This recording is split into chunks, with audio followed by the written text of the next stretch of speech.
दोस्तों, पप्पू यादव ने जिन्हें लोकसभा चुनाव में हराया था, अब वो उन्हीं के लिए प्रचार कर रहे हैं। संतोष कुशवाहा की हम बात कर रहे हैं, जिन्होंने लोकसभा चुनाव में पप्पू यादव के लिए चुनाव लड़ा था और पप्पू यादव ने करीब 24,000 वोटों से उन्हें हराया था। आप इस तस्वीर को देखिए, जिसमें पप्पू यादव बुलेट बाइक पर सवार है। उनके पीछे बैठे हैं संतोष कुशवाहा, जो कि आरजेडी के टिकट पर चुनाव लड़ रहे हैं। विधानसभा का चुनाव लड़ रहे हैं, धमदाहा सीट से है और इसलिए पप्पू यादव उनके लिए प्रचार करने के लिए पहुंचे हैं और जगह जगह पर उनको अपने साथ लेकर लोगों के बीच पहुंच रहे हैं। और ये तस्वीर इसलिए सबसे ज्यादा मायने रखती है क्योंकि पप्पू यादव ने उन्हें पहले हराया था, लेकिन अब सारे राजनीतिक बंधनों को तोड़ते हुए ये दोनों एक साथ दिखाई दिए हैं। दरअसल संतोष कुशवाहा इससे पहले जेडीयू में शामिल थे और लोकसभा चुनाव के वक्त उन्होंने जेडीयू के टिकट पर ही पूर्णिया से चुनाव लड़ा था, लेकिन वो पप्पू यादव से हार गए थे। अब इसके बाद वो विधानसभा चुनाव से कुछ वक्त पहले ही आरजेडी में शामिल हुए थे और संतोष कुशवाहा समाज के बड़े नेताओं में गिने जाते हैं। इसी वजह से उनका शामिल होना एनडीए के लिए बड़ा झटका था। जैसे ही संतोष कुशवाहा आरजेडी में शामिल होते हैं तो एनडीए की सिट्टी पिट्टी गुल हो जाती है, क्योंकि जेडीयू के बड़े नेताओं में वो शुमार थे और साथ ही कुशवाहा समाज का बहुत बड़ा वोट बैंक उनके पास था। अब इसलिए धमदाहा सीट से आरजेडी ने उन्हें प्रत्याशी बनाया है और पूर्णिया के सांसद पप्पू यादव उनके लिए जगह जगह पर चुनाव प्रचार करने जा रहे हैं। एक साथ उनको लेकर चल रहे हैं, लोगों से कह रहे हैं कि इन्हें जिताया जाए। दोस्तों, दरअसल पप्पू यादव और मुस्लिम वोट बैंक में अच्छा जनाधार रखते, यानी कि वो लोग उन्हें काफी ज्यादा पसंद करते हैं और इसी वजह से वो पूर्णिया के सांसद भी बने हुए हैं, क्योंकि वहां पर इनका परसेंटेज काफी ज्यादा है और साथ ही इसके अलावा भी जो बाकी छोटे मोटे समाज हैं उनकी मदद करते रहते हैं। पप्पू यादव बाढ़ के वक्त पे भी हमने देखा कि उन्होंने किस तरह से लोगों की मदद की थी और इसी वजह से लोगों ने ज्यादा पसंद करते हैं।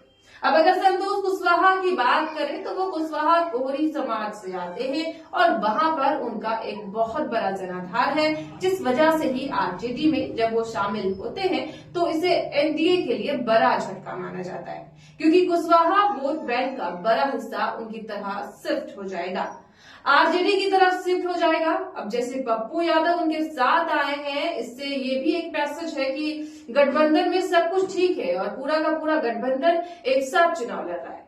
हालांकि पप्पू यादव निर्दलीय चुनाव लड़े थे और उन्होंने जीता था, लेकिन वो कांग्रेस के स्टार प्रचारकों की लिस्ट में शामिल हैं और इसी वजह से हमेशा प्रचार करते हुए दिखाई दे जाते हैं कांग्रेस के नेताओं के लिए। लेकिन खासकर आरजेडी के प्रत्याशी संतोष कुशवाहा के लिए वो बढ़ चढ़ कर प्रचार कर रहे हैं, क्योंकि वो चाहते हैं कि धमदाहा से वो चुनाव जीत जाए। इससे पहले लोकसभा का जब चुनाव हुआ था तो वो चुनाव हार गए थे। संतोष कुशवाहा चुनाव हार गए थे क्योंकि वो जेडीयू के टिकट पर थे, लेकिन अब जब वो आरजेडी में शामिल हो चुके हैं तो पप्पू यादव ने इस बात को क्लियर करने की कोशिश की है कि उनका पर्सनल कोई भी रंजिश या फिर कोई भी राजनीतिक कहा जाए कि मुठभेड़ उनसे नहीं थी। जो कुछ भी था वो उसी वक्त था और उसके बाद जैसे ही वो आरजेडी में शामिल होते हैं, आरजेडी उन्हें टिकट देती है तो उनके सपोर्ट में पूरी तरह से पप्पू यादव आ जाते हैं और उनके लिए बढ़ चढ़कर प्रचार करते हैं। एक के बाद एक तस्वीर सामने आ रही है, जिसमें वो कभी कार में उनके साथ खड़े हैं, लोगों से हाथ जोड़कर प्रचार कर रहे हैं, उन्हें कह रहे हैं कि इन्हें वोट दिया जाए और इसके अलावा बुलेट बाइक पर भी सवार होकर अपने साथ वो जगह जगह पर ग्रामीण इलाकों में और शहरी इलाकों में पूर्णिया में पहुंच रहे, धमदाहा पहुंच रहे ताकि संतोष कुशवाहा को जिताया जा सके। अब तो ये यूनिटी का मैसेज भी है, जिसमें पता चला है कि महागठबंधन में सब कुछ ठीक है और जो नेता है वो एक दूसरे के लिए बहुत बढ़ चढ़ कर प्रचार कर रहे हैं और ये भी दिखाता है कि जो मुस्लिम यादव वोट बैंक है वो कुशवाहा वोट बैंक है, ये भी एक साथ जुटता हुआ दिखाई देगा, क्योंकि इसमें पप्पू यादव का जनाधार जिनमें है और वहीं दूसरी तरफ संतोष कुशवाहा का जनाधार जिन समाज से आता है। ये दोनों ही इन दोनों का साथ में आना इन पर बहुत बड़ा प्रभाव डालेगा और ये जरूर लोगों के मन में बात आएगी कि चलो पप्पू यादव जिनके लिए प्रचार कर रहे हैं हम उन्हीं को वोट देंगे, क्योंकि वो पप्पू यादव को पसंद करते हैं और इसी वजह से पप्पू यादव बढ़ चढ़ कर उनके साथ दिखाई दे रहे हैं। अब ये तो हो गई महागठबंधन की बात। एनडीए की तरफ भी आ जाते हैं। एनडीए की तरफ से जेडीयू की मंत्री है लेसी सिंह, उन्हें प्रत्याशी बनाया गया है धमदाहा से।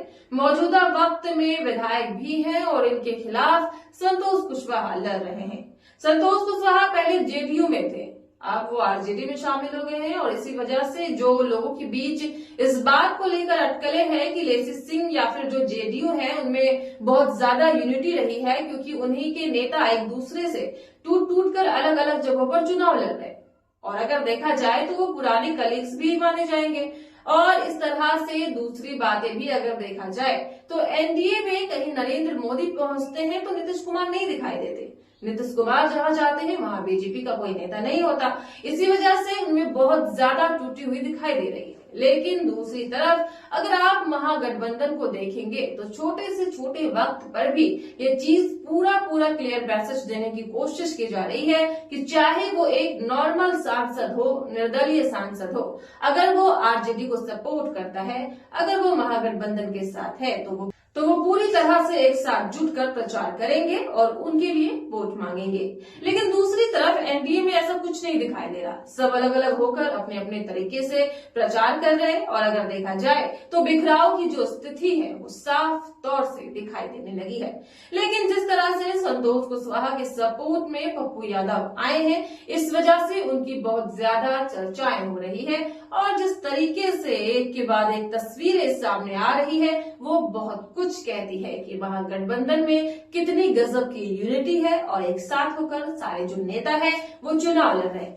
क्योंकि उत्तर प्रदेश से भी जो समाजवादी पार्टी के नेता है वो वहां पर पहुंच रहे हैं। प्रियंका गांधी, राहुल गांधी और जितने भी बड़े नेता आपको कांग्रेस के दिखाई देंगे वो भी बिहार में चुनावी रण में उतर चुके हैं और एक दूसरे को खुलकर सपोर्ट कर रहे हैं।